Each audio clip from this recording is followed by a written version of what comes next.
கர்த்தருடைய பரிசுத்தமான நாமம் மகிமைப்படுவதாக. ஆசீர்வாதமான ஒரு நல்ல காலவேளையில் அனுதின மன்னா என்கிற வேத தியானத்தினால் உங்களை சந்திப்பதில் மிகுந்த சந்தோஷம். கர்த்தர் கிருபையாய் நமக்கு கூட்டி கொடுத்திருக்கிற நாளுக்கு நன்றி சொல்லுவோம். இந்த நாள் மே மாதம் 25ஆம் தேதி சனிக்கிழமை காலவேளை. இந்த காலவேளையிலையும் ரோமருக்கு எழுதின நிருபம் 5ஆம் அதிகாரம் அதனுடைய 21ஆம் வசனத்தை வாசிக்கிறேன். ஆதலால் பாவம் மரணத்துக்கு ஏதுவாக ஆண்டு கொண்டது போல கிருபையானது நம்முடைய கர்த்தராகிய இயேசு கிறிஸ்துவின் மூலமாய் நீதியினாலே நித்திய ஜீவனுக்கு ஏதுவாக ஆட்கொண்டது. தேவன் நமக்கு கிருபை கொடுத்திருக்கிறார் அல்லவா? கிருபை காலைதோறும் புதியது என்பதை நாம் அறிந்திருக்கிறோம். அந்த கிருபையை எதற்காக கொடுக்கிறார்?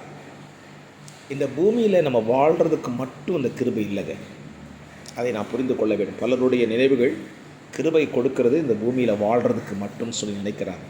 நான் அப்போஸ்தலன் பவுல் அழகாக சொல்கிறான், கிருபையானது நித்திய ஜீவனுக்கு ஏதுவாக ஆட்கொண்டிருக்கிறது. தேவன் நமக்கு அருளுகிற கிருபை நம்மை நித்திய ஜீவனுக்கு நேராக கொண்டு செல்லுகிறது. இன்றைக்கும் பலரும் இந்த நித்திய ஜீவனை குறித்து சிந்திக்கிறது இல்லை. இந்த உலக வாழ்க்கையை குறித்து, இந்த உலகத்தில் வாழ்வது எப்படி, ஜீவிப்பது எப்படி, புசிப்பது எப்படி, உலகத்தின் நன்மைகளை பெற்றுக்கொள்வது எப்படி, இதை குறித்து தான் சிந்தித்து கொண்டிருக்கிறார்கள். ஆனால் இந்த காலவெளியிலே கர்த்தருடைய வார்த்தை நமக்கு சொல்லுகிறது, தேவன் நமக்கு அருளினதான கிருபை நம்மை நித்திய ஜீவனுக்கு நேராக ஆட்கொண்டிருக்கிறது. ஆகவே நித்திய ஜீவனை குறித்து அதிகமாக தியானியுங்கள். நித்திய ஜீவன் என்றால் என்ன? நித்திய ஜீவனை அடைவதற்கு நாம் என்ன செய்ய வேண்டும்? நித்திய ஜீவனுக்குள்ளே பிரவேசிப்பதற்கு நம்முடைய வேதம் நமக்கு என்ன கற்றுக் கொடுக்கிறது? இதையெல்லாம் நாம் சிந்திப்போமானால் தேவன் நமக்கு அருளுகிற அந்த கிருபையை நாம் போக்கடித்து விட மாட்டோம். யோனா சொல்லுகிறான் அல்லவா, பொய்யான மாயையை பற்றி கொள்ளுகிறவர்கள் தங்களுக்கு வரும் கிருபையை போக்கடிக்கிறார்களாம். என்னை கேட்கிற கர்த்தருடைய பிள்ளைகளே, தேவன் உங்களுக்கு அருளின கிருபையை நீங்கள் போக்கடிச்சிடாதீங்க.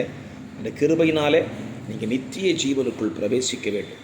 அதுதான் கிருபையை பெற்றுக்கொண்டதின் மிகப்பெரிய மேன்மை. அதை தியானியுங்கள். அதை அடைவதற்கு உங்களை ஒப்புக் கொடுங்கள். ஜெபிக்கலாம். பரிசுத்தமுள்ள நல்ல பிதாவே, நல்ல காலவெளியிலேயும் கிருபையை தந்த நீர் அதை நித்திய ஜீவனுக்கு நேராக எங்களை நடத்துகிறது என்பதை அறிந்து கொள்ள உதவி செய்ததற்காய் ஸ்தோத்திரம். வார்த்தையை கேட்ட நம்முடைய பிள்ளைகளை அப்படியே நடத்தும். ஆசீர்வதி காத்துக்கொள்ளும். இரட்சகராம் இயேசுவின் நாமத்தில் தாழ்மையோடு ஜெபிக்கிறேன். ஜெபம் கேளும் நல்ல பிதாவே. ஆமென், ஆமென்.